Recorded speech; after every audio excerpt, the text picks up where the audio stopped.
ತಿರುಚಿಟ್ರಂಬಲಂ ಗುರುದೇವ. ಎಲ್ಲ ಶಿಷ್ಯಂದ್ರಿಗೂ ಭಕ್ತರಿಗೂ ಬರುವಂಥ ಮೊದಲದು ನಾನು ಯಾರು, ನಾನು ಯಾರು ಹೇಗೆ ತಿಳ್ಕೊಳ್ಳೋದು ಗುರುದೇವ? ಒಬ್ಬ ಗುರು ಹತ್ರ ಬಂದಾಗ ನಾನು ಯಾರು ಎಂಬುದು ಹೇಗೆ ತಿಳಿದುಕೊಳ್ಳೋದು? ಗುರುವಿನ ಹತ್ರ ಬರುವುದೇ ನಾನು ಎಂಬುದನ್ನು ಬಿಡಲಿಕ್ಕೆ. ನಾನು ಎಂಬುದನ್ನು ಪರಿಪೂರ್ಣವಾಗಿ ಬಿಟ್ಟರೆ ಮಾತ್ರ ನಾನು ಯಾರು ಅಂತ ಗೊತ್ತಾಗೋದು. ನಾನು ಎಂಬುದನ್ನು ಬಿಡಲಿಕ್ಕೆ ಆಗೋದಿಲ್ಲ. ಅಲ್ಲಿ ಏನೂ ಮಾಡಿದರೂ ನಾನು ಎಂಬುದನ್ನು ಬಿಡಲಿಕ್ಕೆ ಆಗೋದಿಲ್ಲ. ನಾನು ಇದ್ದೇ ಇರ್ತದೆ, ಸಾಯುವಲ್ಲಿವರೆಗೂ ಇರ್ತದೆ, ಸತ್ತ ನಂತರವೂ ಇರ್ತದೆ. ಒಂದು ಜನ್ಮ ತಾಳಬೇಕು ನನಗೆ ಅಂತೇಳಿ, ನನ್ನ ಕರ್ಮವನ್ನು ಮುಗಿಸಬೇಕು ಅಂತೇಳಿ. ನಾನು ಅಂತೇಳಿದರೆ ಜನ್ಮ ಇದ್ದವನಿಗೆ ನಾನು ಅಂತೇಳಿ ಇದ್ದೇ ಇರ್ತದೆ. ಆ ನಾನು ಯಾಕೆ ಬೇಕಾಗಿ ಜನ್ಮ ತಗೊಂಡೆ ಅಂತ ತಿಳಿಯುವುದಕ್ಕೆ ನಾನು ಯಾರು, ಆ ನಾನಿಂದಲೇ ಜನ್ಮ, ಆ ನಾನುವಿಂದಲೇ ನೀನನ್ನು ಹುಡುಕುವುದು. ಅದು ಅವರವರ ಸ್ವಂತ ಜ್ಞಾನದಲ್ಲಿ, ಅವರವರ ಅಧ್ಯಯನದಲ್ಲಿ ಕಂಡುಹಿಡಿಬೇಕಾದಂಥ ವಿಚಾರ. ಸರಿ ಗುರುದೇವ. ಕೃಷ್ಣ ಪರಮಾತ್ಮ ಅರ್ಜುನನಿಗೆ ಅವನೆಲ್ಲ ಜ್ಞಾನವನ್ನು ಕರುಣಿಸಿ ಆ ವಿಶ್ವರೂಪವನ್ನು ತೋರಿಸಿ ಅರ್ಜುನನಿಗೆ ಜ್ಞಾನೋದಯವೇ ಆಗಲಿಲ್ಲ. ಆ ಕ್ಷಣಕ್ಕೆ ಜ್ಞಾನೋದಯ ಆದರೂ ಕೂಡ ಆಮೇಲೆ ಕೃಷ್ಣನ ಮೇಲೆ ಅನೇಕ ರೀತಿಯ ಡೌಟ್ಸ್ಗಳು ಬಂತು. ಕೃಷ್ಣ ಅಲ್ಲ, ಇಲ್ಲಿ ನಾನೇ ಮಾಡೋದು ಎಂಬ ಒಂದು ವಿಚಾರ ಬಂತು ಅವನಿಗೆ. ಕೃಷ್ಣ ಯಾರು ಅಂತೆಲ್ಲವೂ ನೋಡಿದ ನಾವು.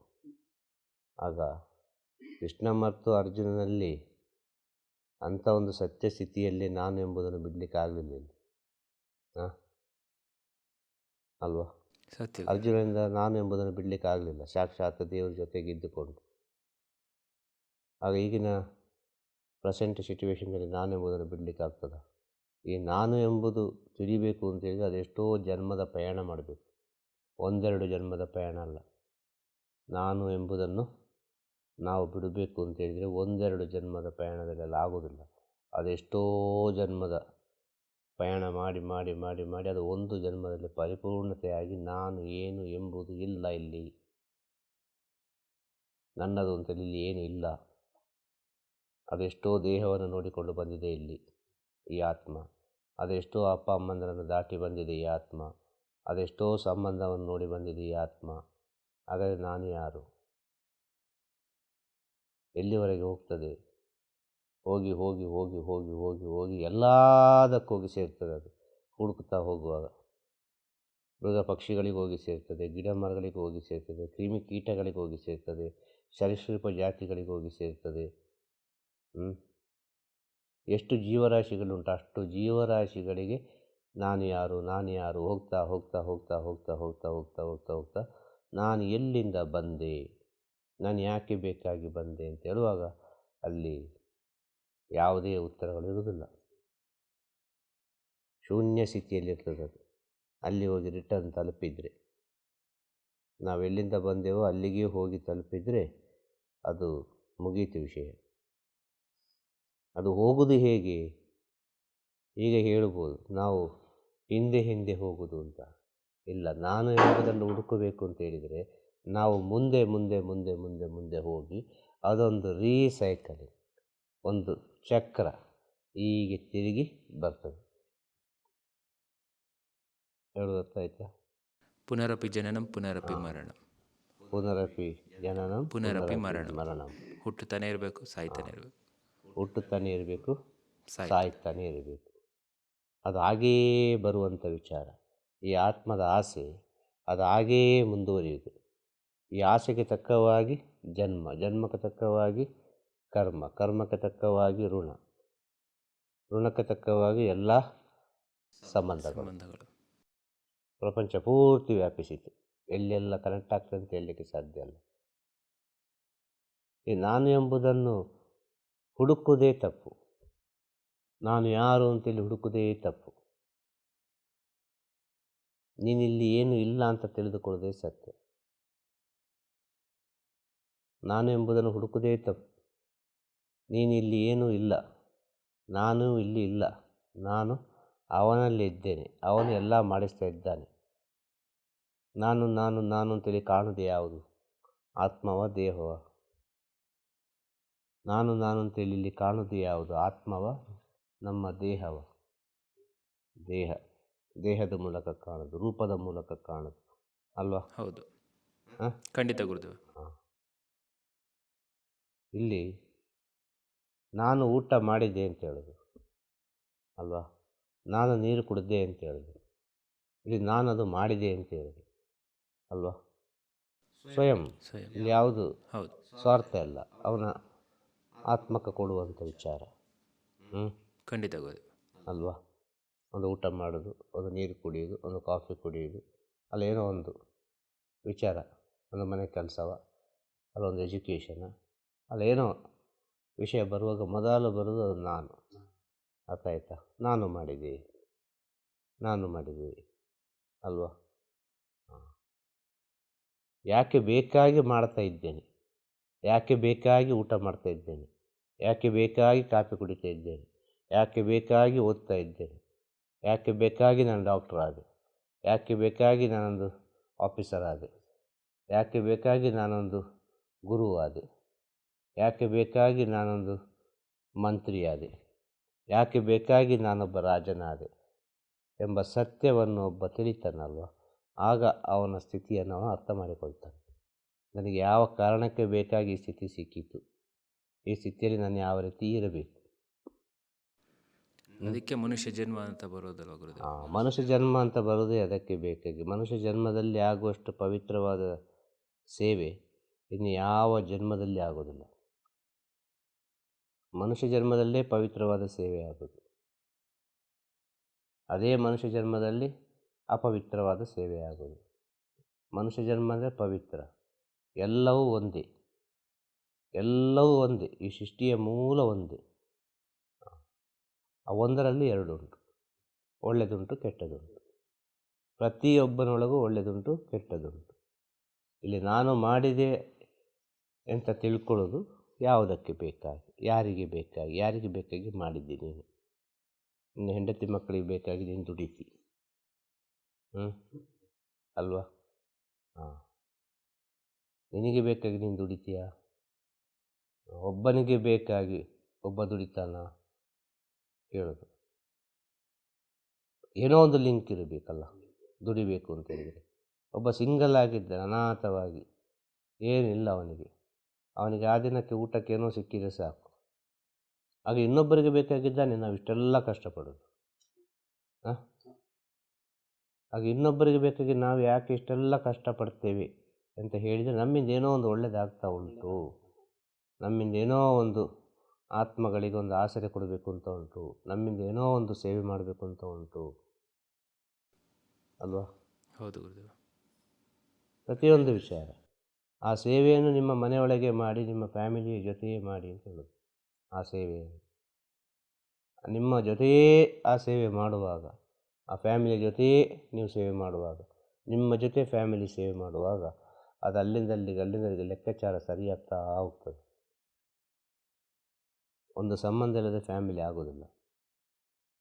ಅಲ್ಲಿ ತಿಳಿದುಕೊಳ್ಬೇಕು, ನಾನು ಯಾಕೆ ಈ ಫ್ಯಾಮಿಲಿಗೆ ಕಷ್ಟಪಡ್ತೇನೆ, ನಾನು ಯಾಕೆ ಇವಳಿಗೆ ಬೇಕೇ ಕಷ್ಟಪಡ್ತೇನೆ, ನಾನು ಯಾಕೆ ಈ ಮಕ್ಕಳಿಗೆ ಬೇಕೇ ಕಷ್ಟಪಡ್ತೇನೆ, ಇವ್ರು ಯಾಕೆ ನನಗೆ ಮಕ್ಕಳಾಗಿ ಬಂದರು, ಇವ್ರು ಯಾಕೆ ನನಗೆ ಹೆಂಡತಿಯಾಗಿ ಬಂದರು, ನಾನು ಯಾಕೆ ಇವರಿಗೆ ಗಂಡನಾಗಿ ಬಂದೆ. ಇದನ್ನೆಲ್ಲ ನಾವು ನಮ್ಮೊಳಗೆ ಅಧ್ಯಯನ ಮಾಡುವಾಗ ಈ ನಾನು ಯಾರು ಎಂಬ ವಿಷಯ ಬರ್ತು ಒಳಗೆ. ಆ ನಾನು ಎಂಬುದನ್ನು ಬಿಡಬೇಕು. ಆ ನಾನು ಎಂಬುದೇ ಅಲ್ಲಿ ಮನಸ್ಸು. ನಾನು ಎಂಬುದು ಎಷ್ಟು ರೀತಿಯಲ್ಲಿ ಪರಿವರ್ತನೆ ಆಗ್ತದೆ ಅಂತೇಳಿ. ನಾನು ಎಂಬುದೇ ಮನಸ್ಸು, ಮನಸ್ಸು ಅಂದರೆ ದೇಹ, ದೇಹ ಅಂದರೆ ಆಸೆ, ದೇಹ ಅಂದರೆ ಆಸೆ. ಆ ಆಸೆಯನ್ನು ಬಿಡಲಿಕ್ಕೆ ಆಗೋದಿಲ್ಲ. ನೀನು ಯಾರು ಅಂತೇಳಿ ಹೇಳಿದೆ ಯಾರು, ನೀನು ಹೇಳಲಿಕ್ಕೆ ಸಾಧ್ಯವಾ? ಈಗ ನಾನು ಯಾರು ಎಂಬ ಪ್ರಶ್ನೆಗೆ ಉತ್ತರ ಈ ಪ್ರಕೃತಿಯಲ್ಲಿ, ಈ ಮನುಕುಲದಲ್ಲಿ ಅವನವನಿಗೆ ಕೊಡಲಿಕ್ಕೆ ಸಾಧ್ಯವೇ ಇಲ್ಲ. ಅವನ ಒಳಗಿನ ಚೈತನ್ಯವನ್ನು, ಅವನ ಒಳಗಿನ ಜ್ಞಾನವನ್ನು ತಿಳಿದು ಅವನ ಜೊತೆಗಿರುವವರು ಹೇಳುವಂಥ ವಿಚಾರ. ಅವರು ರಮಣ ಮಹರ್ಷಿ, ಅವರು ಶೇಷಾದ್ರಿ ಮಹರ್ಷಿ, ಅವರು ಭಗವಾನ್ ನಿತ್ಯಾನಂದರು, ಇವರು ಸಾಯಿಬಾಬಾ, ಇವರು ಇಂಥ ಜ್ಞಾನವನ್ನೆಲ್ಲ ಉಪದೇಶ ಮಾಡಿದರು. ಇಂಥೆಂಥ ವಿಷಯಗಳನ್ನೆಲ್ಲ ಹೇಳಿದರು. ಮನುಕುಲದ ಒಳಿತಿಗೆ ಬೇಕಾಗಿ ಜೀವನವನ್ನೇ ಮುಡಿಪಾಗಿಟ್ಟರು ಅಲ್ವಾ. ಆಗ ಅವರ ಒಳ್ಳೆತನವನ್ನು ಮಾತಾಡಿದವರು ಯಾರು? ಅವರ ಒಳಗಿರುವ ಸತ್ಯವನ್ನು ಮಾತಾಡಿದವರು ಯಾರು? ಯಾರು ಮಾತಾಡಿದರು? ಸುತ್ತ ಇರುವವರು ಮಾತಾಡಿದರು ಅಲ್ವಾ. ಸುತ್ತ ಇರುವವರು ಮಾತಾಡಿದರು. ಸುತ್ತ ಇರುವವರು ಮಾತಾಡಬೇಕಾದ್ರೆ ಇವರು ಯಾವ ರೀತಿ ಇರಬೇಕು? ಇವರಲ್ಲಿರುವ ಗುಣಗಳು ಏನು? ಇವರಲ್ಲಿರುವ ಅಸತ್ಯ ಏನು? ಇವರು ಯಾಕೆ ಈ ರೀತಿಯಾಗಿ ಜೀವನ ಮಾಡಿದರು? ಶ್ರೇಷ್ಠ ಜ್ಞಾನಿಗಳು ಇವರೆಲ್ಲ, ಪರಮಶ್ರೇಷ್ಠ ಯೋಗಿಗಳು. ರಮಣ ಮಹರ್ಷಿ, ಸಿದ್ಧಾರೂಢರು, ಯೋಗಿರಾಮ್ ಸುರತ್ ಕುಮಾರ್, ನಿತ್ಯಾನಂದರು, ಸಾಯಿಬಾಬಾ, ರಾಘವೇಂದ್ರರು, ಇವರೆಲ್ಲ ಕ್ಷಣ ಕ್ಷಣ ಕೂಡ ಮನುಕುಲದ ಒಳಿತಿಗೆ ಬೇಕಾಗಿ ಜೀವನವನ್ನು ಮಾಡಿದರು. ಪ್ರತಿಯೊಬ್ಬರಿಗೂ ಒಳ್ಳೆಯದನ್ನೇ ಹೇಳಿಕೊಂಡು ಬಂದರು. ತನ್ನಲ್ಲಿ ಅಷ್ಟು ಶಕ್ತಿಗಳಿದ್ದರೂ ಏನು ಇಲ್ಲದ ಹಾಗೆ ಸರ್ವಸಾಧಾರಣ ಎಲ್ಲರ ಜೊತೆ ಬೆರೆತು ಅಲ್ವಾ, ಎಲ್ಲರ ಜೊತೆ ಬೆರೆತವರು. ಯಾವುದೇ ಒಂದು ವಿಚಾರ ಅಲ್ಲಿ ಬರಲಿಲ್ಲ. ಆಗ ಇವರಲ್ಲಿ ನಾನು ಎಂಬುದು ಇಲ್ಲ. ಆ ನಾನು ಎಂಬುದನ್ನೇ ಬಿಟ್ಟರು. ನೀನು ಹೇಗೆ ಮಾಡ್ತೀಯ ಹಾಗೆ ಮಾಡಿಕೊಂಡೇ ಹೋಗು ಅಂತೇಳಿ. ನೀನು ಹೇಗೆ ಮಾಡ್ತೀಯ ಹಾಗೆ ಮಾಡಿಕೊಂಡು ಹೋಗು ಅಂತ ಹೇಳುವಾಗ ತನ್ನಿಂದ ತಾನಾಗಿ ಅರಿವು ಬರ್ತದೆ ಒಳಗೆ. ಅರಿವು ಬರ್ತಾ ಬರ್ತಾ ಬರ್ತಾ ಬರ್ತಾ ಬರ್ತಾ ಕೊನೆಗೆ ಮೌನವಾಗ್ತದೆ. ಇದು ಯಾವುದು ಇಲ್ಲ, ಇದೆಲ್ಲ ಕೇವಲ ಒಂದು ಆತ್ಮದ ಆಟ, ಇದೆಲ್ಲ ಒಂದು ಆತ್ಮದ ಸ್ಥಿತಿ. ಈ ಆತ್ಮದಲ್ಲಿ ಪರಮಾತ್ಮ ಸೇರಿಕೊಂಡಿದ್ದಾನೆ. ಈ ಆತ್ಮದಲ್ಲಿ ಪರಮಾತ್ಮ ಸೇರಿಕೊಂಡಿದ್ದಾನೆ. ಅವನ ಇಚ್ಛೆಯಂತೆ ಇಲ್ಲಿ ಎಲ್ಲವೂ ನಡೀತಾ ಇರುವುದು. ಆದ ಕಾರಣ ಶ್ರೇಷ್ಠ ಶ್ರೇಷ್ಠ ಜ್ಞಾನಿಗಳು, ಯೋಗಿಗಳು, ಋಷಿಮುನಿಗಳು ಎಲ್ಲಿಯೂ ನಾನು ಅಂತೇಳಿ ಹೇಳಲೇ ಇಲ್ಲ. ಎಲ್ಲ ಅವನ ಇಚ್ಛೆ, ಎಲ್ಲ ಶಿವನ ಇಚ್ಛೆ. ಖಂಡಿತ. ಕನಕದಾಸರು ಅದನ್ನೇ ಹೇಳೋದಲ್ವ, ನಾನು ಹೋದರೆ ಹೋದೇನು. ನಾನು ಹೋದರೆ ಹೋದೇನು ಅಂತೇಳಿ. ಎಲ್ಲಿಗೆ? ಸ್ವರ್ಗಕ್ಕೆ. ಈ ನಾನು ಹೋದರೆ ಹೋದೇನು ಸ್ವರ್ಗ ಎಂಬ ವಿಚಾರ ಅದು ನಮ್ಮ ಕಣ್ಣ ಮುಂದೆ ಇರೋದು. ನರಕ ಎಂಬ ವಿಚಾರ ಅದು ನಮ್ಮ ಕಣ್ಣ ಮುಂದೆ ಇರೋದು. ನಾನು ಎಂಬುದು ಹೋದರೆ ನೀನು ಇರುವಲ್ಲೆಲ್ಲವೂ ಸ್ವರ್ಗವೇ. ಸತ್ಯ.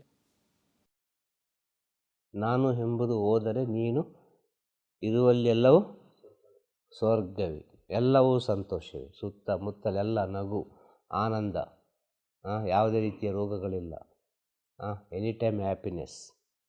ಇದು ಸ್ವರ್ಗದ ಸ್ಥಿತಿ.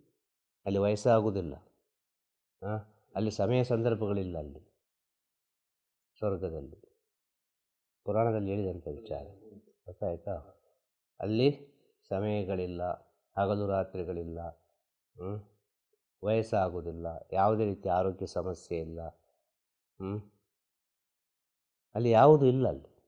ಅಲ್ಲಿ ಸಂತೋಷ ಮಾತ್ರ, ಪರಮಾನಂದ ಮಾತ್ರ. ಅಲ್ಲಿ ಈ ನಾನು ಎಂಬುದನ್ನು ಬಿಟ್ಟರೆ ಆ ಪರಮಾನಂದ ಸ್ಥಿತಿಯನ್ನು ಕಂಡುಕೊಳ್ಳಲಿಕ್ಕಾಗ್ತದೆ. ಈ ನಾನು ಎಂಬುದನ್ನು ಬಿಡಬೇಕು ಅಂತ ಹೇಳಿದರೆ ನಮ್ಮ ಒಳಗೆ ನಾವು ಹೇಗೆ ಇರಬೇಕು ಎಂಬ ಸ್ಥಿತಿಯಲ್ಲಿ ನಾವು ದೃಢವಾಗಿ ನಿಲ್ಲಬೇಕು. ಇದು ಒಂದಲ್ಲ ಒಂದು ದಿನ ಬಿದ್ದು ಹೋಗುವ ದೇಹ. ಈಗ ಉಸಿರಾಡ್ತಾ ಉಂಟು, ನಾಳೆ ಉಸಿರು ನಿಲ್ಬೋದು. ಈಗ ಉಸಿರಿರುವಾಗ ನಾವು ಎಷ್ಟರ ಮಟ್ಟಿಗೆ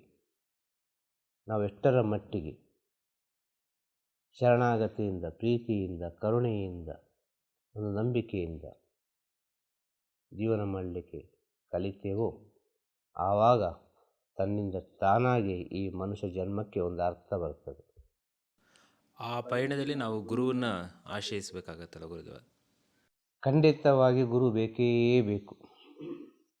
ಎಲ್ಲರಿಗೂ ಗುರು ಬೇಕು. ಗುರು ಯಾರಿಗೂ ಬೇಡ ಅಂತೇಳಿ ಇಲ್ಲ. ಒಂದಲ್ಲ ಒಂದು ರೀತಿಯಲ್ಲಿ ಅವರವರ ಅಂತರಾತ್ಮಕ್ಕೆ ಸಂಬಂಧಪಟ್ಟ ಗುರುದೇವರು ಬಂದೇ ಬರ್ತಾರೆ. ಅದು ಕೆಲವರಿಗೆ ಅನುಭವ ರೂಪದಲ್ಲಿ ಬೇಗ ತಿಳಿಯುತ್ತದೆ, ಕೆಲವರಿಗೆ ಪುಣ್ಯದಿಂದ ಬೇಗ ತಿಳಿಯುತ್ತದೆ. ಒಂದು ಅನುಭವ, ಒಂದು ಎಕ್ಸ್ಪೀರಿಯನ್ಸ್ ವಯಸ್ಸಿನ ಮೇಲೆ ಹೋಗ್ತದೆ. ಇಲ್ಲಿ ಯಾರಿಗೂ ಕೂಡ ನನಗೆ ಗೊತ್ತುಂಟು ಅಂತೇಳಿ ಗೊತ್ತಿರುವುದು ಹೇಗೆ? ಇದು ನನಗೆ ಗೊತ್ತುಂಟು ಅಂತ ಹೇಳಲಿಕ್ಕೆ ಸಾಧ್ಯವೇ ಇಲ್ಲ. ನಮಗೆ ಗೊತ್ತಿರುವ ವಿಷಯ ಸತ್ಯವ ಸುಳ್ಳ ಅಂತ ನಮಗೇ ಗೊತ್ತಿಲ್ಲ. ನಮಗೆ ಗೊತ್ತುಂಟು ಅಂತ ಹೇಳುವ ವಿಚಾರ ನಮಗೆ ಇಲ್ಲಿ ಗೊತ್ತಿಲ್ಲ. ಇದು ಪರಮ ಸತ್ಯ ಅಲ್ವಾ? ಈಗ ನಿಮ್ಮಲ್ಲಿ ಒಂದು ಪ್ರಶ್ನೆ ಬಂತು, ನಾನು ಯಾರು ಅಂತೇಳಿ. ನಾನು ಎಂಬುದನ್ನು ಹೇಗೆ ಬಿಡುವುದು, ನಾನು ಯಾರು ಎಂಬುದನ್ನು ಹೇಗೆ ತಿಳಿಯುವುದು ಅಂತೇಳಿ. ಅದು ನಿಮಗೆ ಹೇಗೆ ಬಂದದ್ದು? ನಿಮ್ಮ ಸ್ವಂತ ಜ್ಞಾನದಿಂದ ಬಂತ? ಇಲ್ಲಲ್ಲ. ನಾನು ಯಾರು ನಾನು ಯಾರು ನಾನು ಯಾರು ನಾನು ಯಾರು ಪ್ರಪಂಚದಲ್ಲಿ ಓಡ್ತಾನೆ ಇರುವಂಥ ವಿಚಾರ. ಇದನ್ನು ಯಾಕೆ ನೀನು ತಿಂಕು ಮಾಡ್ತೀವಿ? ರಮಣ ಮಹರ್ಷಿ ನಾನು ಯಾರು ಅಂತೇಳಿ ತಿಂಕು ಮಾಡಲಿಲ್ಲ ಅವರು. ಖಂಡಿತ ತಿಂಕು ಮಾಡಲಿಲ್ಲ ಅವರು. ಅನೇಕ ಮಹಾಜ್ಞಾನಿಗಳು ನಾನು ಯಾರು ಅಂತೇಳಿ ತಿಂಕು ಮಾಡಲಿಲ್ಲ. ಅವರು ತಿಂಕು ಮಾಡಿದ ರೀತಿಯೇ ಬೇರೆ. ಎಲ್ಲ ಶಿವನಿಚ್ಛೆ. ನಮ್ಮನ್ನು ನೋಡಿಕೊಳ್ಳುವ ಒಬ್ಬ ಇದ್ದಾನೆ. ಆ ಸತ್ಯವನ್ನು ತಿಳಿದರು. ನಮ್ಮ ನೋಡಿಕೊಳ್ಳುವ ಒಬ್ಬ ಇದ್ದಾನೆ, ಅವನ ಅಂಡರಲ್ಲಿ ನಾನಿದ್ದೇನೆ. ಇಲ್ಲಿ ಏನಾದ್ರು ತಪ್ಪು ಮಾಡಿದರೆ ಅವ ನನಗೇನೋ ಒಂದು ಶಿಕ್ಷೆ ಕೊಡ್ತಾನೆ. ಅದು ಜನ್ಮ ಜನ್ಮದ ಶಿಕ್ಷೆ. ಅದೇನು ಈ ಜನ್ಮದಲ್ಲಿ ಮುಗಿಯುವಂಥದ್ದಲ್ಲ. ಈ ಜನ್ಮದ ಶಿಕ್ಷೆ ಅಲ್ಲ. ಅದು ಜನ್ಮ ಜನ್ಮದ ಶಿಕ್ಷೆ. ಅದು ಕಂಟಿನ್ಯೂ ಆಗ್ತಾನೆ ಇರ್ತದೆ. ಆ ಸತ್ಯವನ್ನು ತಿಳಿಯುವಾಗ ಆ ಭಗವಂತ ಅಂತ ಹೇಳುವ ಶಕ್ತಿಗೆ, ಆ ಚೈತನ್ಯಕ್ಕೆ, ಆ ಗುರು ಎಂಬ ಸ್ಥಿತಿಗೆ ಆಟೋಮೆಟಿಕ್ಕಾಗಿ ಶರಣಾಗ್ತಾರೆ. ಮತ್ತು ಒಂದೊಂದು ಹೆಜ್ಜೆ ಇಡುವ ಕೂಡ 10 ಜನರ ಹೊಳಿತನ್ನು ನೋಡಿ ಹೆಜ್ಜೆ ಇಡುತ್ತಾರೆ ಅಲ್ವಾ? ಈಗ ನಮಗೆ ಗೊತ್ತುಂಟು ಅಂತ ಹೇಳಲಿಕ್ಕೆ ನಮಗೆ ಎಂತ ಗೊತ್ತುಂಟು ಎಂಬುದು ಸತ್ಯ. ಇಲ್ಲಿ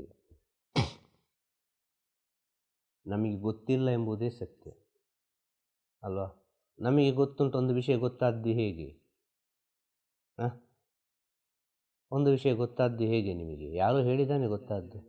ನಿಮ್ಮ ಅಪ್ಪ ಹೇಳಿರಬೇಕು, ಒಂದು ಅಮ್ಮ ಹೇಳಿರಬೇಕು, ಅಕ್ಕ ಹೇಳಿರಬೇಕು, ತಮ್ಮ ಹೇಳಿರಬೇಕು, ಶಾಲೆಯಲ್ಲಿ ಮಾಸ್ಟರ್ ಹೇಳಿಕೊಟ್ಟಿರಬೇಕು, ಏನೋ ಒಂದು ಹೇಳಿಕೊಟ್ಟಿರಬೇಕು. ಇದೇ ತಾನೇ ರೋಲಿಂಗ್ ಆಗ್ತಾ ಇರೋದು, ಇದೇ ತಾನೇ ತಿರುಗುತ್ತಾ ಇರೋದು ಕಾಲಚಕ್ರದಲ್ಲಿ. ಹೊರತು ನೀವು ಏನನ್ನು ಕಂಡುಹಿಡಿದಿದ್ದೀರಿ? ಎಷ್ಟೇ ದೊಡ್ಡ ಸೈಂಟಿಸ್ಟ್ ಆದರೂ ಸರಿ, ಅವೊಂದು ಕಂಡುಹಿಡಿದಿದ್ದಾನೆ ಅಂತ ಹೇಳಿದರೆ ಅದು ಇಲ್ಲಿ ಇದ್ದ ವಿಷಯವೇ, ಈ ಪ್ರಕೃತಿಯಲ್ಲಿ ಇದ್ದ ವಿಷಯವನ್ನೇ ಕಂಡುಹಿಡಿದ, ಇಲ್ಲದ ವಿಷಯವನ್ನು ಕಂಡುಹಿಡಿಯಲಿಲ್ಲ.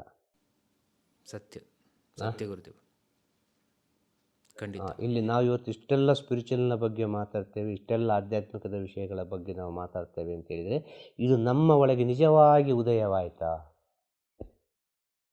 ಅವರು ಇವರು ಹೇಳಿದ್ದನ್ನು ಎಲ್ಲ ಕೇಳಿ, ಆ ಪುಸ್ತಕ ಈ ಪುಸ್ತಕ ಎಲ್ಲ ಕೇಳಿ ಓದಿ ಒಂದೊಂದು ಕ್ವಶನ್ ಮಾಡೋದಲ್ಲದೆ ನಿಜವಾಗಿ ನಿಮ್ಮ ಒಳಗೆ ಅದು ಉದಯ ಆಯಿತಾ? ನಾನು ಯಾರು ಎಂಬುದು, ನಾನು ಯಾರು ಎಂಬುದು ನಮ್ಮ ಒಳಗೆ ನಿಜವಾಗಿ ಉದಯ ಆಗಿಬಿಟ್ರೆ ನೀವು ಯಾರು ಅಂತೇಳಿ ಪ್ರಪಂಚಕ್ಕೆ ತನ್ನಿಂತಾನಾಗಿ ಗೊತ್ತಾಗ್ತದೆ. ನಿಮ್ಮ ಒಳಗೆ ನಿಜವಾಗಿ ಅದು ಉದಯ ಆಗಬೇಕು, ನಾನು ಯಾರು ಅಂತೇಳಿ. ಆ ಸತ್ಯ ತಿಳಿಯುವಾಗ ಎಲ್ಲವೂ ಕಳಚಿಕೊಂಡು ಹೋಗ್ತದೆ ಅಂತ ಹೇಳೋದು. ಹೌದು, ಟೋಟಲ್ ಇದು ಯಾವುದು ನನ್ನದಲ್ಲ ಅಂತ ಒಂದು ಸ್ಥಿತಿ ಬಂದುಬಿಡ್ತದೆ. ಇದು ಯಾವುದು ನನ್ನದಲ್ಲ. ಇಲ್ಲಿ ನಾನು ಶೂನ್ಯ ಸ್ಥಿತಿಯಲ್ಲಿದ್ದೇನೆ. ನನ್ನ ಕರ್ಮವನ್ನು ನಾನು ಅನುಭವಿಸ್ತಾ ಇದ್ದೇನೆ. ಈ ಕರ್ಮವನ್ನು ಅನುಭವಿಸುವಾಗ ನಗು ನಗುತ್ತಾ ಅನುಭವಿಸಬೇಕು, ಪ್ರೀತಿಯಿಂದ ಅನುಭವಿಸಬೇಕು, ಒಂದು ನಂಬಿಕೆಯಿಂದ ಅನುಭವಿಸಬೇಕು, ಒಂದು ಶರಣಾಗತಿಯಿಂದ ಅನುಭವಿಸಬೇಕು.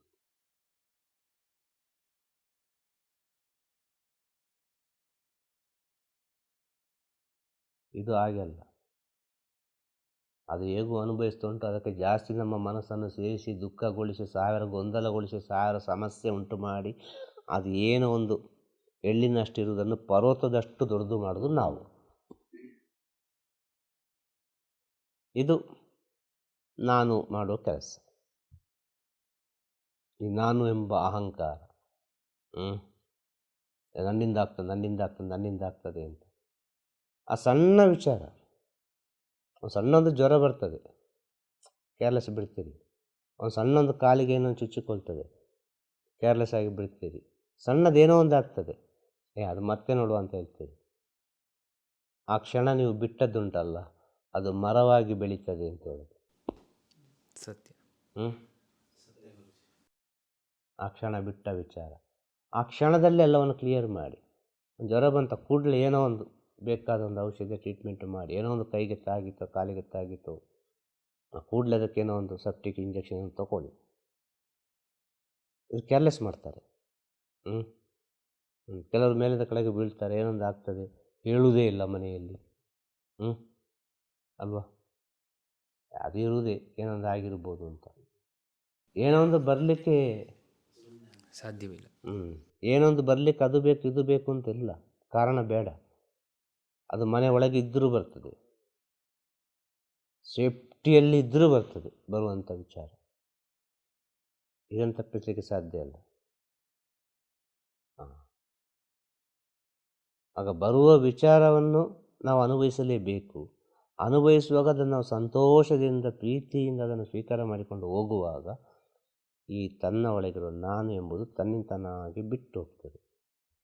ಈ ಬರುವ ವಿಷಯಗಳ ಜೊತೆ ನೀವು ಫೈಟಿಂಗ್ ಮಾಡಲಿಕ್ಕೆ ಹೋದಾಗ ಈ ನಾನು ಎಂಬುದು ಬೆಳೀತಾನೇ ಹೋಗ್ತದೆ. ಯಾರಿಗೂ ಒಬ್ಬನಿಗೆ ಮನಸ್ಸಿಲ್ಲವೋ, ಯಾರಿಗೊಬ್ಬನಿಗೆ ಮನಸ್ಸು ಕೆಲಸ ಮಾಡೋದಿಲ್ಲವೋ ಅವನಿಂದ ನಾನು ಎಂಬುದನ್ನು ತಿಳಿಯಲಿಕ್ಕೆ ಸಾಧ್ಯ. ನಾನು ಅಂದರೆ ಏನು ಅಂತೇಳಿ ಹೇಳೋದಾಯ್ತಾ? ಮನಸ್ಸು ಮೌನವಾಗಬೇಕು. ಮನಸ್ಸು ಮೌನವಾಗಿ ಮೌನವಾಗಿ ಮೌನವಾಗಿ ಮೌನವಾಗಿ ಮನಸ್ಸು ಆತ್ಮದೊಟ್ಟಿಗೆ ಸೇರಬೇಕು. ಆತ್ಮದಿಂದ ಹೊರಗೆ ಬರಲೇಬಾರ್ದು, ಆತ್ಮವನ್ನು ಬಿಟ್ಟು ಹೊರಗೆ ಬರಲೇಬಾರ್ದು. ಈಗ ಆತ್ಮದ ಸುತ್ತಲೂ ಸುತ್ತಿಕೊಂಡು ಉಂಟು, ಅದು ಹೊರಗೆ ಹೋಗ್ತಾ ಉಂಟು, ಬರ್ತಾ ಉಂಟು, ಹೋಗ್ತಾ ಉಂಟು, ಬರ್ತಾ ಉಂಟು, ಹೋಗ್ತಾ ಉಂಟು, ಬರ್ತಾ ಉಂಟು. ಅದು ಒಳಗೇ ಹಂತ ಹಂತ ಹಂತ ಹಂತ ಹಂತವಾಗಿ ನಿಲ್ಲಬೇಕು.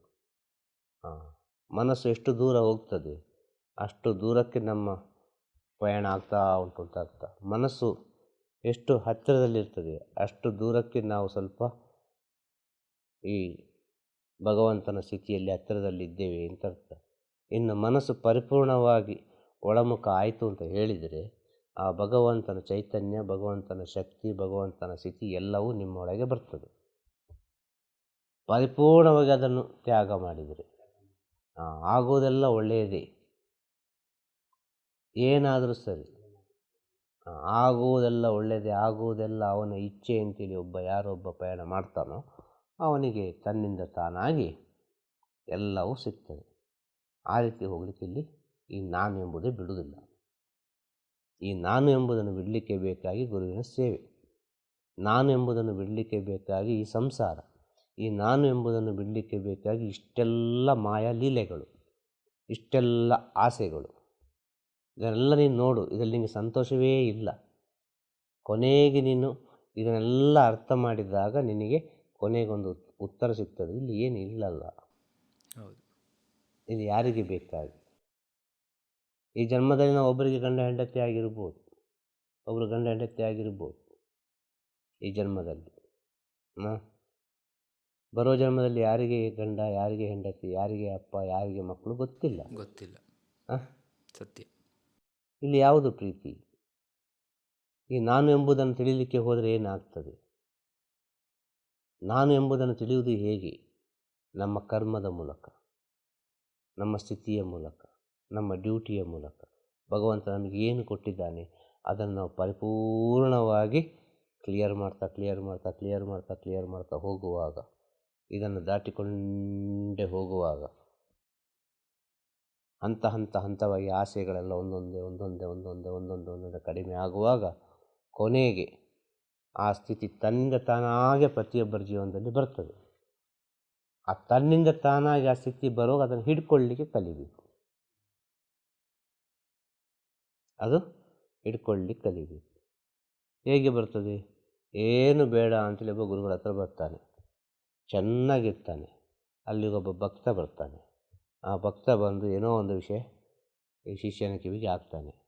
ಆ ಶಿಷ್ಯ ಅದನ್ನು ಒಳಗೆ ರಿಸೀವ್ ಮಾಡಿದ ಅಂತೇಳಿದರೆ ಇಲ್ಲಿವರೆಗೆ ಬಂದದ್ದು ವೇಸ್ಟ್.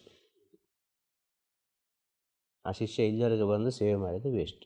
ಭಕ್ತನೇ, ಶಿಷ್ಯನೇ. ಸಮಯ, ಸಂದರ್ಭ, ಪರಿಸ್ಥಿತಿಗೆ ಎಲ್ಲವೂ ಬದಲಾಗ್ತದೆ. ಅದು ಬರಬಾರ್ದು. ಈ ಕಿವಿದು ಕಲೆಕ್ಷನ್ ಕಟ್ಟಾಗಬೇಕು. ಕಿವಿದು ಕಲೆಕ್ಷನ್ ಕಟ್ಟಾದರೆ ಮೌನವೇ. ಈ ಶಬ್ದ ಎಂಬುದು ಒಳಗೆ ಹೋಗುವುದು ನಿಲ್ಲಿಸಬೇಕು. ಈ ಶಬ್ದ ಒಳಗೆ ಹೋಯಿತು ಅಂತ ಹೇಳಿದರೆ ಎಲ್ಲವೂ ಸ್ಟಾರ್ಟ್ ಆಗುತ್ತೆ. ಸೊ ಕೊನೆಯದಲ್ಲಿ ನಾವು ಗುರುವಿನ ಸೇವೆ ಮಾಡ್ತಾ ಆ ನಾನು ಅನ್ನೋದಕ್ಕೆ ಹೋಗಬೇಕಂದ್ರೆ ಮೌನವಾಗಿ ಇದ್ದಷ್ಟು ಆ ನಾನು ಅನ್ನೋದು ನಾವು ಕಂಡುಹಿಡ್ಕೊಳ್ಳೋಕೆ ಸ್ಟಾರ್ಟ್ ಮಾಡ್ತೀವಿ. ಮೌನವಾಗೋದು ಅಂತಲ್ಲ, ನಾವು ಹೇಗೆ ಅಂತ ತಿಳಿಯುವುದು. ನಮಗೆ ಉಸಿರು ಉಂಟು, ನಾವು ಹೇಗೆ, ನಮ್ಮಿಂದ ಏನಾಗಬೇಕು. ಎಲ್ಲ ಸಮಯದಲ್ಲಿ ಮೌನವಾಗಿದ್ದರೆ ಆಗೋದಿಲ್ಲ. ನಿಮ್ಮ ಕಣ್ಣ ಮುಂದೆ ಒಬ್ಬನಿಗೆ ಆರೋಗ್ಯ ಸಮಸ್ಯೆ ಬಂತು, ಒಬ್ಬ ನೋಡಿಕೊಂಡೇ ಇರ್ಬೋದು, ಇನ್ನೊಬ್ಬ ಹೋಗಿ ಒಂದು ಬಿಸಿನೀರು ಮಾಡಿಕೊಡ್ಬೋದು, ಅಲ್ಲೊಂದು ಗಂಜಿ ಮಾಡಿಕೊಡ್ಬೋದು. ಇಲ್ಲಿ ಯಾವುದು ಅವರವರನ್ನು ಅರ್ಥ ಮಾಡಿಕೊಂಡದ್ದಾನೆ. ಹೌದು, ಖಂಡಿತ ಗುರುದೇವ. ಇದೇ ಅಲ್ವ ಒಳ್ಳೆಯ ಒಂದು ಗುಣ. ಒಬ್ಬ ನೋಡಿಕೊಂಡೇ ಇರ್ಬೋದು, ಅವನಿಗೆ ಹುಷಾರಿಲ್ಲಪ್ಪ, ಇರಲಿ ಅವನಲ್ಲಿ ಅಂತೇಳಿ. ಇನ್ನೊಬ್ಬ ಅವನಿಗೆ ಹುಷಾರಿಲ್ಲ, ಏನು ಮಾಡಬೇಕು, ಒಂದು ಬಿಸಿನೀರು ಕೊಡಬೇಕಾ, ಅದೊಂದು ಗಂಜಿ ಕೊಡಬೇಕಾ, ಔಷಧಿ ಕೊಡಬೇಕಾ, ಏನು ಕೊಡಬೇಕಂತ ಥಿಂಕ್ ಮಾಡ್ತಾನೆ. ಅದು ಅವನ ಒಳಗಿರೋ ಒಳ್ಳೆಯ ಗುಣ. ನಾಳೆ ನನಗೂ ಹೀಗೆ ಆಗಬಹುದು. ಇನ್ನೊಬ್ಬ ಕಾಲು ನೋಡ್ಕೊಂಡು ಹೇಳ್ತಾನೆ, ಆಸ್ಪತ್ರೆಗೆ ಹೋಗು, ಅದು ಮಾಡು, ಇದು ಮಾಡು ಅಂತ ಹೇಳ್ತಾನೆ. ಇನ್ನೊಬ್ಬ ಅದಕ್ಕೆ ಸ್ಪಂದಿಸ್ತಾನೆ. ಇಲ್ಲಿ ವ್ಯತ್ಯಾಸ ಉಂಟಲ್ಲ ಗುಣದಲ್ಲಿ. ಅದೇ ರೀತಿ ಎಲ್ಲ ವಿಚಾರಕ್ಕೆ ನಾವು ಅದನ್ನು ಅಪ್ಲೈ ಮಾಡ್ತಾ ಬರುವಾಗ ನಮ್ಮ ಒಳಗಿರೋ ಎಲ್ಲ ವಿಚಾರಗಳು, ಶಕ್ತಿ, ಚೈತನ್ಯ, ಎಲ್ಲ ವಿಷಯಗಳು ಅದು ಪರಮಾತ್ಮನ ಸೇವೆಗೆ. ಪರೋಪಕಾರವೇ ಪರಮಧರ್ಮ. ಪರರ ಸೇವೆ ಪರಮಾತ್ಮನ ಸೇವೆ. ನಾವು ಬಂದದ್ದು ಯಾಕೆ? ಈ ಮನುಕುಲದ ಒಳಿತಿಗೆ. ನಮ್ಮಿಂದಾಗಿ ಈ ಪ್ರಪಂಚ ಚೆನ್ನಾಗಿದೆ. ಮಾನವ ಜನ್ಮ ಅಂದರೆ ಶ್ರೇಷ್ಠ ಜನ್ಮ. ಈ ಜನ್ಮದಲ್ಲಿ ನಾವು ಎಷ್ಟು ಒಳಿತು ಮಾಡಲಿಕ್ಕಾಗ್ತದೆ, ಎಷ್ಟು ಒಳ್ಳೆಯದನ್ನು ಮಾಡಲಿಕ್ಕಾಗ್ತದೆ, ಎಷ್ಟೆಷ್ಟು ಒಳ್ಳೊಳ್ಳೆ ಯೋಚನೆಯನ್ನು ಮಾಡಲಿಕ್ಕಾಗ್ತದೆ, ನಮ್ಮೊಳಗೂ ಎಷ್ಟೆಷ್ಟು ಒಳ್ಳೊಳ್ಳೆ ವಿಷಯವನ್ನು ಇನ್ನೊಬ್ಬರಿಗೆ ಹಂಚಲಿಕ್ಕೆ ಆಗ್ತದೆ, ಎಲ್ಲವೂ ಒಳಿತೆ ಅಂತೇಳಿ ಒಂದೊಂದು ಹೆಜ್ಜೆ ಕೂಡ ಒಳಿತಲ್ಲಿಡ್ತಾ ಹೋಗಬೇಕು. ಒಬ್ಬ ಕೆಡುಕು ಮಾಡಲಿಕ್ಕೆ ಬರ್ತಾನೆ. ನಮ್ಮಲ್ಲಿ ಪ್ರೀತಿ ಇದ್ದರೆ, ನಮ್ಮಲ್ಲಿ ಮೌನವಿದ್ದರೆ, ನಮ್ಮಲ್ಲಿ ಶರಣಾಗತಿ ಇದ್ದರೆ, ನಮ್ಮಲ್ಲಿ ನಗು ಇದ್ದರೆ, ನಮ್ಮಲ್ಲಿ ಆತ್ಮವಿಶ್ವಾಸ ಇದ್ದರೆ, ನಮ್ಮಲ್ಲಿ ನಂಬಿಕೆ ಇದ್ದರೆ, ಕೆಡುಕು ಮಾಡಲಿಕ್ಕೆ ಬಂದವನು ಕೂಡ ಶರಣಾಗತಿಯಾಗಿ ಒಂದು ಒಳ್ಳೆಯ ಸ್ಥಿತಿಯಲ್ಲಿ ಒಳ್ಳೆಯ ಒಂದು ಸ್ನೇಹವನ್ನು ಬೆಳೆಸಿ ಒಳ್ಳೆಯ ಒಂದು ಜ್ಞಾನವನ್ನು ಪಡೆದುಕೊಂಡು ಹೋಗ್ತಾನೆ ಇರ್ತಾನೆ. ನಮ್ಮ ಪ್ರಪಂಚಕ್ಕೆ ಹೇಳ್ತಾನೆ, ಇಲ್ಲಿ ಮಾತಾಡೋದು ನಿಮ್ಮ ಗುಣ, ನಿಮ್ಮ ಗುಣದಲ್ಲಿ ಎಲ್ಲವೂ ಅಡಗಿದೆ. ಇಷ್ಟೇ ಹೇಳೋದು. ಈಗ ನೀವು ಮಾಡೋ ಸೇವೆ ನಿಮಗೆ ಆತ್ಮ ತೃಪ್ತಿ ಆದರೆ, ಈಗ ನೀವೊಂದು ಅಡುಗೆ ಮಾಡ್ತೀರಿ, ಅಡುಗೆ ಕೆಲಸ ಮಾಡ್ತೀರಿ, ಕುಕ್ಕಿಂಗ್, ಅದನ್ನು ಒಬ್ಬರು ಆತ್ಮ ತೃಪ್ತಿಯಲ್ಲಿ ಊಟ ಮಾಡಿ ಬಹಳ ಚೆನ್ನಾಗಿತ್ತು, ಬಹಳ ಖುಷಿಯಾಯಿತು ನಮಗೆ ಊಟ ಅಂತ ಹೇಳಿದರೆ, ಮೊದಲು ತೃಪ್ತಿಯಾಗೋದು ಯಾರಿಗೆ ಗೊತ್ತಾ? ಮಾಡಿದವ್ರಿಗೆ. ಅಯ್ಯೋ, ನಾವು ಮಾಡಿದ ಒಂದು ಪ್ರಸಾದ ಇಷ್ಟೆಲ್ಲ ಜನರು ಸಂತೋಷವನ್ನು ಹೇಳಿದರು, ಇಷ್ಟೆಲ್ಲ ಜನರು ತೃಪ್ತಿ ಪಟ್ಟರಲ್ಲ ಅಂತ ಹೇಳುವಾಗ ಅದೊಂದು ಆತ್ಮಕ್ಕೆ ತೃಪ್ತಿ ಆಗ್ತದೆ. ಹಾಗೆ ಪ್ರತಿಯೊಂದು ಸೇವೆ ನಮ್ಮ ಆತ್ಮಕ್ಕೆ ತೃಪ್ತಿ ಇರಬೇಕು. ಅದು ಅಹಂಕಾರವಾಗಬಾರ್ದು. ನಾನು ಮಾಡಿದೆ, ಇಷ್ಟೇ ಇಲ್ಲಿರೋದು ವ್ಯತ್ಯಾಸ. ಈ ನಾನು ಎಂಬುದರಲ್ಲಿ ಎರಡೂ ಉಂಟು. ಒಂದು ಸ್ವಾಭಿಮಾನ ಉಂಟು, ಇನ್ನೊಂದು ಅಹಂಕಾರ ಉಂಟು. ಆ ನಾನು ಎಂಬುದಿದ್ದರೆ ಸತ್ಯವನ್ನು ತಿಳಿಲಿಕ್ಕಾಗೋದು. ಇದು ಇನ್ನೊಂದು ಉಂಟು. ಒಂದು ಬಿಟ್ಟು ಒಂದು ಇಲ್ಲ ಇಲ್ಲಿ. ಹೌದು, ಆತ್ಮವನ್ನು ಬಿಟ್ಟು ದೇಹ ಇಲ್ಲ. ಹೇಳೋದು ಅರ್ಥ ಆಯ್ತಾ? ಖಂಡಿತ ಗುರುದೇವ. ದೇಹವನ್ನು ಬಿಟ್ಟು ಆತ್ಮ ಇಲ್ಲ. ಇದು ಬೇರೆ ಬೇರೆ ಆದರೆ ಆತ್ಮ ಮತ್ತು ದೇಹ ಬೇರೆ ಬೇರೆ ಆದರೆ ಏನು ಹೇಳ್ತಾರೆ? ಶೂನ್ಯ ಸ್ಥಿತಿ. ಅಲ್ವಾ? ಆ ಸತ್ಯಸ್ಥಿತಿಯಲ್ಲಿ ಇದ್ದೀರಿ ನೀವೀಗ. ಈ ಸತ್ಯಸ್ಥಿತಿ ಅಂದರೆ ಮನುಷ್ಯ ಜನ್ಮ, ಇದು ಅನುಭವಿಸ್ತಾ ಇರೋದು, ಇದು ಸತ್ಯಸ್ಥಿತಿ. ಈ ಸತ್ಯಸ್ಥಿತಿಯನ್ನು ನೀವು ಅರ್ಥ ಮಾಡಿಕೊಳ್ಳಿ ಅಂತ ಹೇಳೋದು. ಈ ಸತ್ಯಸ್ಥಿತಿಯಲ್ಲಿ ನೀವು ಯಾವ ರೀತಿ ಇರಬೇಕು ಅಂತ ತಿಳಿದುಕೊಳ್ಳಿ. ಪ್ರತಿಯೊಬ್ಬನ ಜನ್ಮವೂ ಸತ್ಯವೇ, ಪ್ರತಿಯೊಬ್ಬನ ಕರ್ಮವೂ ಸತ್ಯವೇ, ಪ್ರತಿಯೊಬ್ಬನ ಜೀವನದ ಸ್ಥಿತಿಯೂ ಸತ್ಯವೇ. ಇದೆಲ್ಲ ಅವನ ಇಚ್ಛೆಯಂತಲೇ ನಡೆಯುವುದು. ಪ್ರತಿ ಕ್ಷಣ ಕೂಡ ಏನು ನಡಿಬೇಕು ಅದೇ ನಡೆಯುವುದು. ಆ ಸಮಯದಲ್ಲಿ ನೀವು ಯಾವ ನಿರ್ಧಾರ ತಗೊಳ್ಬೇಕು ಅಂತೇಳಿ ಅದು ನಿಮ್ಮ ಜ್ಞಾನಕ್ಕೆ ಬಿಟ್ಟ ವಿಷಯ. ಇಲ್ಲಿ ಗೊಂದಲ ಆಗೋದು. ಇಲ್ಲಿ ಗೊಂದಲ ಆಗದೇ ಇರಬೇಕು ಅಂತೇಳಿ ಒಂದು ಗುರುವಿನ ಸೇವೆ ಮಾಡೋದು. ಯಾವುದರಿಂದ ನಾವು ದೂರ ಇರಬೇಕು ಅಂತೇಳಿ ಮುಖ್ಯವಾಗಿ 4-5 ವಿಷಯವನ್ನು ಅವರು ಹೇಳಿಕೊಡ್ತಾರೆ. ಇಷ್ಟೇ ವಿಷಯ, ಇಷ್ಟರಿಂದ ನೀವು ಸ್ವಲ್ಪ ದೂರ ಇದ್ದರೆ ಸಾಕು, ಮತ್ತೆ ಎಲ್ಲ ತನ್ನಿಂತನಾಗಿ ಹೋಗ್ತದೆ ಅಂತ. ಭಗವಾನ್ ನಿತ್ಯಾನಂದರು ಹೇಳಿದರು, ಏನು ಮಾಡಬೇಡ. ಕಾಂಚನ, ಕಾಮಿನಿ, ಕೀರ್ತಿ, ಈ 3 ವಿಚಾರದಿಂದ ದೂರ ಇರು. ನೀನು ತನ್ನಿಂತನಾಗಿ ಎಲ್ಲಿ ಹೋಗಿ ಮುಟ್ಟಬೇಕು ಅಲ್ಲೇ ಮುಟ್ತಿ ಅಂತೇಳಿ. ಈಗ ಒಂದೊಂದು ವಿಷಯವನ್ನು ಹೇಳಿರ್ತಾರೆ. ಈ ವಿಷಯದಲ್ಲಿ ಎಚ್ಚರಿಕೆಯಾಗಿರು, ಈ ವಿಷಯ ಏನು ಬೇಕಾದರೂ ಮಾಡ್ಬೋದು, ಈ ವಿಷಯ ಯಾವ ರೀತಿ ಬೇಕಾದರೂ ನಿನ್ನನ್ನು ಸುತ್ತಿ ಕಟ್ಟಾಕಬಹುದು. ಇಷ್ಟೇ ಅಲ್ವ ಬೇಕಾದ್ದು.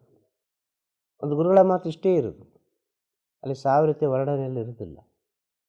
ಈಗ ಹಾಗೆ ಅಲ್ಲ, ಈಗ ಎಷ್ಟು ವರ್ಣನೆ ಮಾಡಿ ಹೇಳಿದರೂ ಅರ್ಥ ಆಗೋದಿಲ್ಲ. ಕಾರಣ ಏನಷ್ಟು ಒಳಗೆ ಅದನ್ನು ಗ್ರಹಿಸುವ ಶಕ್ತಿ ಇಲ್ಲ, ಅಷ್ಟೆಲ್ಲ ವೀಕ್ ಆಗಿ ಹೋಗಿದೆ ಈಗ ಟೋಟಲ್ ಆಗಿ.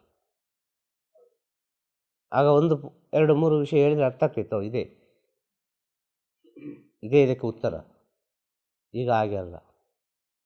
ಒಂದು ವೇಳೆ ಅದು ಬಂದರೆ ಏನು ಮಾಡಬೇಕು, ಒಂದು ವೇಳೆ ಕಾಂಚನ ಹುಡುಕಿಕೊಂಡು ಬಂತು, ಅದನಿಗೆ ಬಿಡಲಿಕ್ಕೆ ಆಗುದಿಲ್ಲ, ಅದೇ ಬೇಕೇ ಬೇಕು ಈಗ ನನಗೆ, ಆಗ ಬಂದರೆ ನಾನು ಏನು ಮಾಡಬೇಕು ಅಂತ ಕೇಳುವನಿಗೆ ಅಂತ ಹೇಳೋದು, ಅನುಭವಿಸಪ್ಪ ಸಂತೋಷವಾಗಿ ಅಂತ ಹೇಳಬೇಕು. ಅವನಿಗೆ ನಾನೆಂಬುದನ್ನು ಬಿಡಲಿಕ್ಕೆ ಆಗೋದಿಲ್ಲ. ಈಗ ಆ ಕಡೆ ಮದುವೆ ಆಗಬೇಕು, ಸಂಸಾರದಲ್ಲಿ ಇರಬೇಕು, ಎಲ್ಲದಲ್ಲೂ ಇರಬೇಕು, ಅಲ್ವಾ? ಜ್ಞಾನವೂ ಬೇಕು. ಇಲ್ಲಿ ಯಾವುದನ್ನು ನೀನು ತ್ಯಾಗ ಮಾಡಿದ್ದಿ? ಆ ಕಡೆ ಬಿಸ್ನೆಸ್ಸು ಬೇಕು, ಆ ಕಡೆ ವ್ಯಾಪಾರವೂ ಬೇಕು, ಹೊರಗಿನ ಈ ಭೌತಿಕ ಪ್ರಪಂಚದ ಸ್ಟೇಟಸ್ಸು ಬೇಕು, ಒಳ್ಳೆ ಗೌರವ ಬೇಕು, ಎಲ್ಲವೂ ಬೇಕು ಅಲ್ಲ? ಹೌದು. ಅದರ ಜೊತೆ ಈ ಸತ್ಯವೂ ಬೇಕು. ನಾನು ಯಾರು, ಆಧ್ಯಾತ್ಮಿಕ ವಿಚಾರ ಇದೂ ಬೇಕು,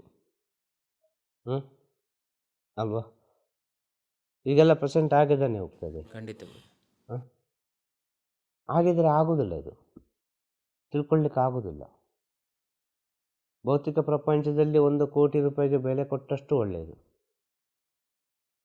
ಜ್ಞಾನ ಪ್ರಪಂಚದಲ್ಲಿ 1 ಕೋಟಿಯನ್ನು ಭಸ್ಮ ಮಾಡಿದಷ್ಟು ಒಳ್ಳೆಯದು. ವ್ಯತ್ಯಾಸ ಆಗ್ತದೆ. ಅದೇ ನಾನು ಯಾರು ಎಂಬ ವಿಚಾರವನ್ನು ಬಿಡಲಿಕ್ಕೆ ಅಷ್ಟು ಸುಲಭದಲ್ಲಿ ಆಗುವುದಿಲ್ಲ, ಚಾನ್ಸೇ ಇಲ್ಲ ಅದು ಬಿಡಲಿಕ್ಕೆ. ಅದು ಕೊನೆಯವರೆಗೆ ನಮ್ಮೊಟ್ಟಿಗೆ ಬರ್ತಾನೇ ಇರ್ತದೆ. ಅದು ಬರ್ತಾ ಇರುವಾಗ ನಾನು ಎಂಬುದನ್ನು ನೀನು ಎಂಬುದರ ಜೊತೆ ಸೇರಿಸಿಕೊಂಡೇ ಹೋಗಿ. ಎಲ್ಲ ಭಗವಂತನ ಇಚ್ಛೆ, ಭಗವಂತ ಮಾಡ್ತಾ ಇದ್ದಾನೆ. ಭಗವಂತನ ಆರ್ಡರ್ ಪ್ರಕಾರ ಅವ ಏನು ಹೇಳಿದ್ದಾನೆ, ಅವನ ಇಚ್ಛೆಗೆ ತಕ್ಕವಾಗಿ ಎಲ್ಲ ನಡೀತಾ ಉಂಟು. ಇಲ್ಲಿ ನಾನು ಏನು ಇಲ್ಲ, ನಿಮ್ಮಿಂದ ಏನು ಆಗ್ತಾ ಇಲ್ಲ. ನಿಮ್ಮನ್ನೇ ನೀವು ಸ್ವಲ್ಪ ಸೂಕ್ಷ್ಮವಾಗಿ ಯೋಚನೆ ಮಾಡಿ ನೋಡಿ. 1 ನಿಮಿಷ ಕಣ್ಣು ಮುಚ್ಚಿ ನೋಡಿ, ನಿಮ್ಮ ಡೆತ್ತನ್ನು ನೀವು ನೋಡಿ. ನಾಳೆ ನೀವು ಇಲ್ಲ, ಏನು ಮಾಡ್ತೀವಿ? ಇಷ್ಟು ಹೊತ್ತು ಹಾರಾಡಿದ್ದು ಬಂತು, ನಾಳೆ ನಾವು ಏನು ಇಲ್ಲ, ನಾವು ಪ್ರಪಂಚದಲ್ಲೇ ಇಲ್ಲ. ನಾಳೆ ನಮ್ಮನ್ನು ತೆಗೆದಲ್ಲಿ ಬಿಸಾಡ್ತಾರೆ. ಅದು ಯಾವಾಗ ಅಂತ ಗೊತ್ತಿಲ್ಲಲ್ಲ. ಈ ನಾನೆಂಬುದನ್ನು ಬಿಡಲಿಕ್ಕೆ ತುಂಬ ಸುಲಭದಲ್ಲಿ ಸಹ ಉಂಟು. ಇದು ಪೂರ್ವಜನ್ಮದ ಪುಣ್ಯ ಇರಬೇಕು. ಪೂರ್ವಜನ್ಮದ ಪುಣ್ಯ ಇದ್ದರೆ ಒಂದೊಂದು ಸೆಕೆಂಡ್ ನಮ್ಮ ಜೀವನದಲ್ಲಿ ಆಗುವ ಎಲ್ಲ ವಿಚಾರವನ್ನು ಅರ್ಥ ಮಾಡಿಕೊಂಡ್ರೆ ತನ್ನಿಂತಾನಾಗಿ ಅದು ಮೇಲ್ಮುಖವಾಗಿ ಹೋಗ್ತದೆ ಎಲ್ಲ ವಿಚಾರ. ಸತ್ಯ ಅಲ್ವಾ? ನಿಮ್ಮನ್ನೇ ನೀವು ಒಂದು ಕ್ಷಣ ಆಲೋಚನೆ ಮಾಡಿ ನೋಡಿ, ನಾಳೆ ನೀವು ಇಲ್ಲ, ಮತ್ತೆ ನೀವು ಪ್ರಪಂಚದಲ್ಲೇ ಇಲ್ಲ, ನೀವೆಂತ ಮಾಡಲಿಕ್ಕೆ ಸಾಧ್ಯ? ಆಗ ನೀವೀಗ ಇದ್ದೀರಿ, ನಿಮ್ಮ ಶ್ವಾಸ ಉಂಟು, ಉಸಿರು ಉಂಟು, ಕೂಡಿದಷ್ಟು ಒಳ್ಳೆಯದು ಮಾಡಿ. ಇದೇ ಸತ್ಯಸ್ಥಿತಿ. ನಿನ್ನೆ ನಾಳೆ ಈ ಸತ್ಯ ಅಲ್ಲ. ಇವತ್ತು ನೀನು ಅನುಭವಿಸ್ತಿ, ಇವತ್ತು ನಿನ್ನ ಉಸಿರು ಉಂಟು, ಈ ಕ್ಷಣ ನೀನು ಓಡಾಡ್ತಾ ಇದ್ದಿ, ನಿನ್ನ ಜೊತೆ ಭಗವಂತ ಇದ್ದಾನೆ. ಇದು ಸತ್ಯ. ನಾಳೆಯಲ್ಲಿ ಭಗವಂತ ಇದ್ದಾನೆ, ನಿನ್ನ ನಟಿಗೆ ಭಗವಂತ ಇದ್ದಾನೆ, ನಿನ್ನನ್ನು ಒಳ್ಳೆಯದು ಮಾಡಿದ, ಇವತ್ತು ನನಗೆ ಈ ರೀತಿ ಕಷ್ಟ ಕೊಟ್ಟ, ನಾಳೆ ಏನಂತ ಗೊತ್ತಿಲ್ಲ. ಇದೆಲ್ಲ ಅಜ್ಞಾನದ ಮಾತು. ಇವತ್ತು ಹೇಗೆ ಇದ್ದಿ, ಓಡಾಡ್ತಾ ಇದ್ಯಾ, ಖುಷಿ ಖುಷಿಯಾಗಿ ಇದೆಯಾ, ಊಟ ಮಾಡ್ತಿದ್ಯಾ, ನಿದ್ರೆ ಮಾಡ್ತಾ ಇದ್ಯಾ, 4 ಜನ ಹತ್ರ ಮಾತಾಡಿದ್ಯಾ, ಇವತ್ತಿನ ದಿನವನ್ನು ಯಾವ ರೀತಿ ಕಳೆದುಕೊಂಡು, ಇವತ್ತಿನ ಕ್ಷಣವನ್ನು ನೀನು ಯಾವ ರೀತಿ ಕಳೆದುಕೊಂಡು, ಇದು ಬಹಳ ಮುಖ್ಯ. ಇದು ಬಹಳ ಮುಖ್ಯ. ಒಬ್ಬ ಆ ಕ್ಷಣದಲ್ಲಿ ಬಂದು ಏನೋ ಒಂದು ರ್ಯಾಶಾಗಿ ಮಾತಾಡ್ತಾನೆ ನಮ್ಮ ಹತ್ರ. ಆ ಕ್ಷಣದ ಅರಿವಿದ್ದರೆ ಅವ ರ್ಯಾಶಾಗಿ ಮಾತಾಡೋದು ನಮಗೆ ನಗು ಬರ್ತದೆ. ಈ ಕ್ಷಣದ ಅರಿವು ನಿನಗಿಲ್ಲ, ಈ ಕ್ಷಣದ ಅರಿವು ನಮಗುಂಟು. ಮೌನವಾಗಿರ್ತಾರೆ, ನಗ್ತಾರೆ, ಅಷ್ಟೆ.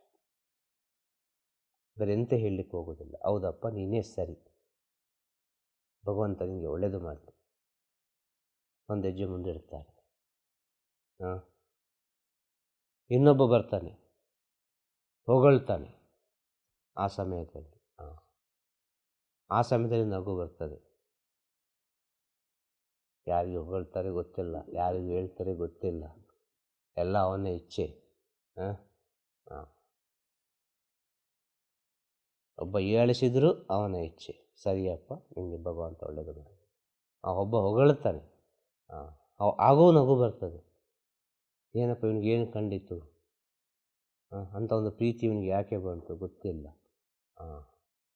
ಆಗ ಈ ಪ್ರೀತಿ ನನ್ನ ಮೇಲೆ ಬಂದದಲ್ಲ, ಇದು ಪ್ರೀತಿ ಭಗವಂತನ ಮೇಲೆ ಬಂದದ್ದು, ಆ ಸತ್ಯದ ಮೇಲೆ ಪ್ರೀತಿ ಬಂದದ್ದು ಅಂತ ಹೇಳುವಾಗ ಆ ಭಗವಂತನನ್ನು ಆಪೋಸಿಟ್ ಇದ್ದವನಲ್ಲಿ ನೋಡ್ತಾನೆ.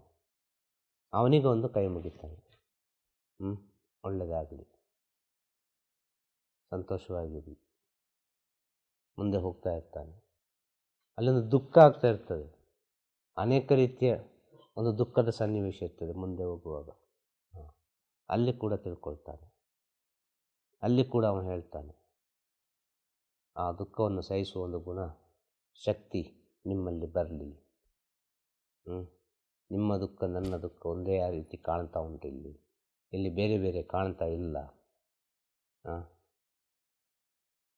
ಸತ್ಯವಾಗಿ ನಮ್ಮ ಮನೆಯಲ್ಲಿ ಒಂದು ಮರಣಪಟ್ಟರೆ ನಾವು ದುಃಖ ಪಡ್ತೇವೆ.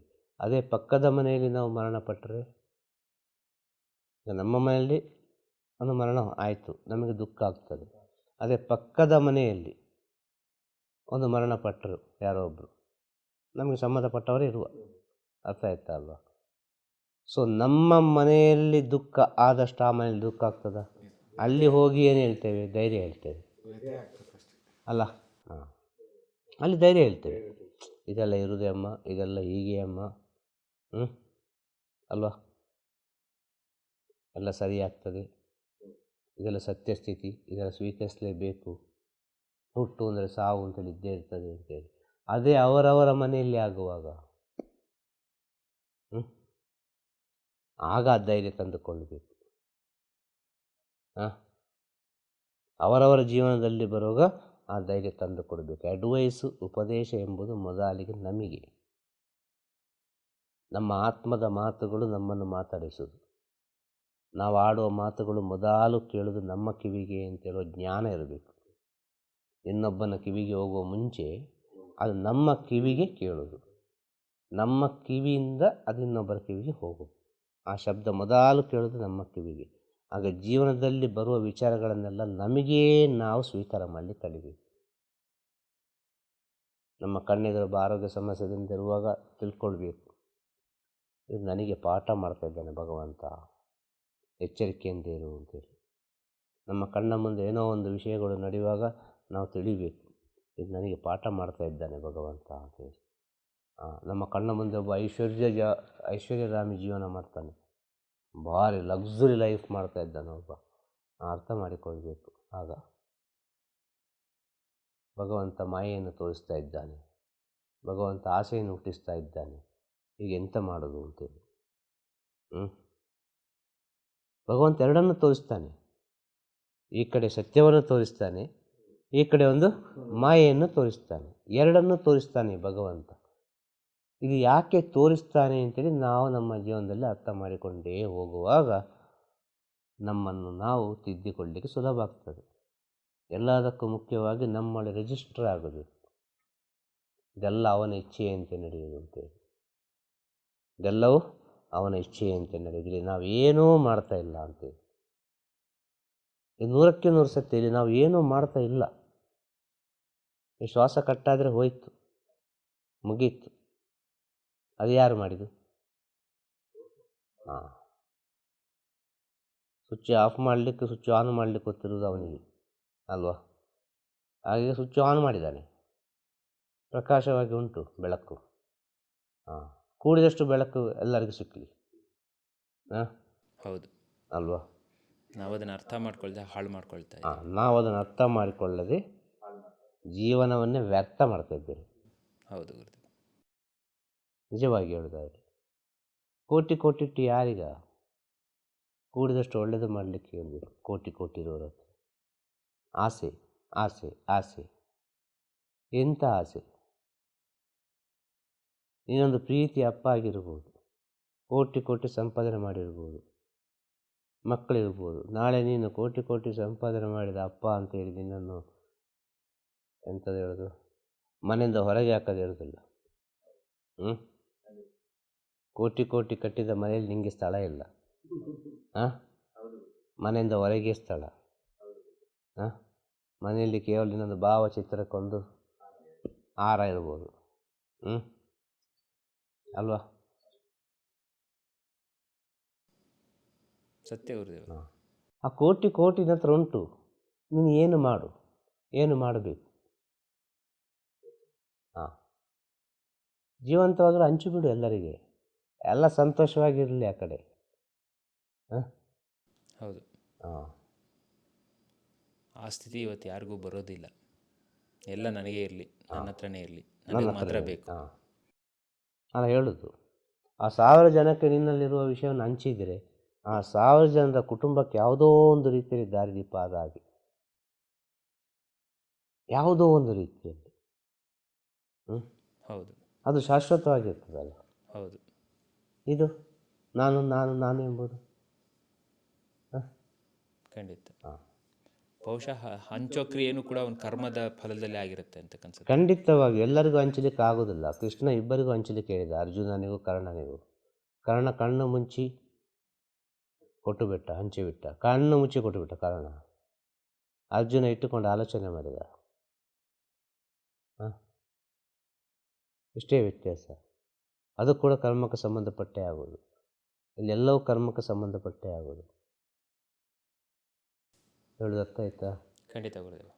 ನಾನು ಎಂಬುದನ್ನು ಬಿಡಲಿಕ್ಕೆ ಆಗೋದಿಲ್ಲ. ನಾನು ಎಂಬುದನ್ನು ನೀನು ಎಂಬುದರ ಜೊತೆ ಸೇರಿಸಿ ಆ ಸತ್ಯದಲ್ಲಿ ಜೀವನ ಮಾಡುವಾಗ, ಈ ಮನುಷ್ಯ ಜನ್ಮದ ಮಹತ್ವ ಗೊತ್ತಾದಾಗ, ಈ ಮನುಷ್ಯ ಜನ್ಮದಲ್ಲಿ ಒಂದು ಉನ್ನತ ಸ್ಥಿತಿಯನ್ನು ಈ ಪ್ರಕೃತಿ, ಈ ಮನುಷ್ಯರು ಆ ವ್ಯಕ್ತಿಗೆ ಕೊಡ್ತಾರೆ.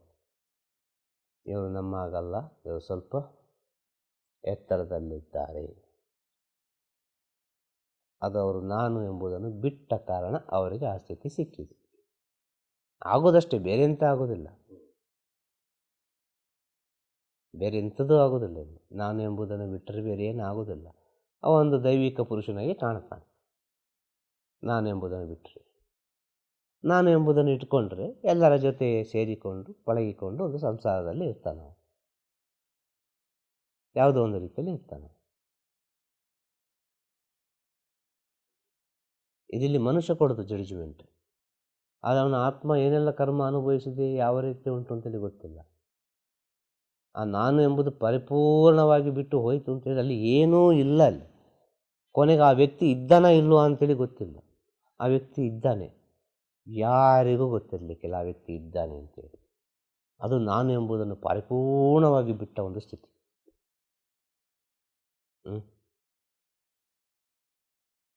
ಕಣ್ಣಿಗೆ ಕಾಣಲಿಕ್ಕೆ ಇಲ್ಲ. ಹಾಗೆ ಬದುಕಲಿಕ್ಕೆ ಭಾಳ ಕಷ್ಟ ಉಂಟು. ಆಗ ಏನು ಮಾಡಿದರು? ಆ ನಾನು ಎಂಬುದನ್ನು ನೀನು ಎಂಬುದರ ಜೊತೆ ಸೇರಿಸಿ ಈ ಮನುಕುಲದ ಒಳಿತಿಗೆ ಬೇಕಾಗಿ, ಲೋಕ ಕಲ್ಯಾಣಕ್ಕೆ ಬೇಕಾಗಿ ಋಷಿಮುನಿಗಳೆಲ್ಲರೂ ಜನಸೇವೆ ಮಾಡಿದರು.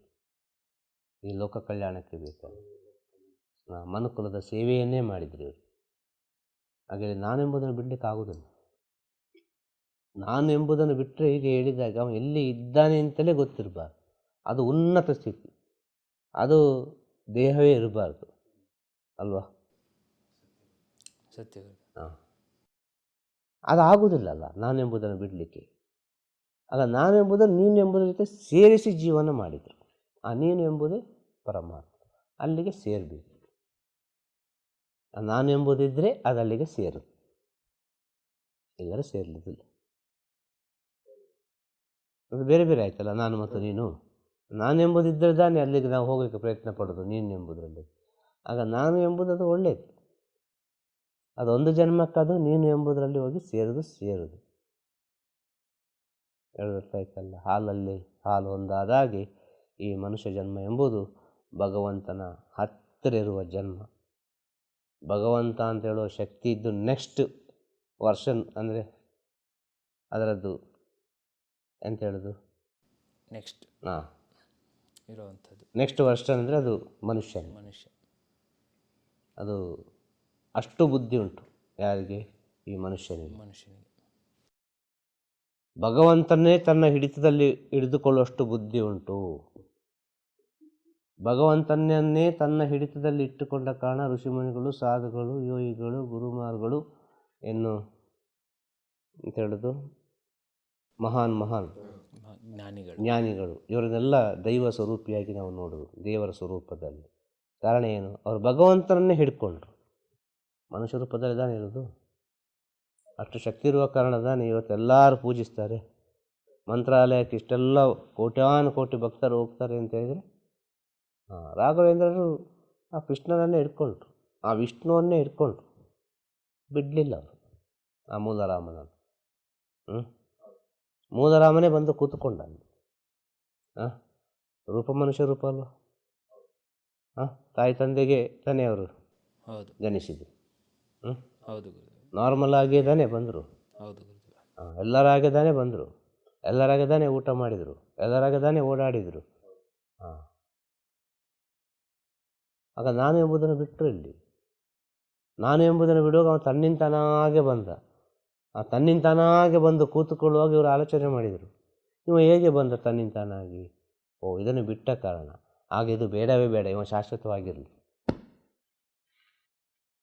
ದೈವ ಸ್ವರೂಪಿ ಆದ.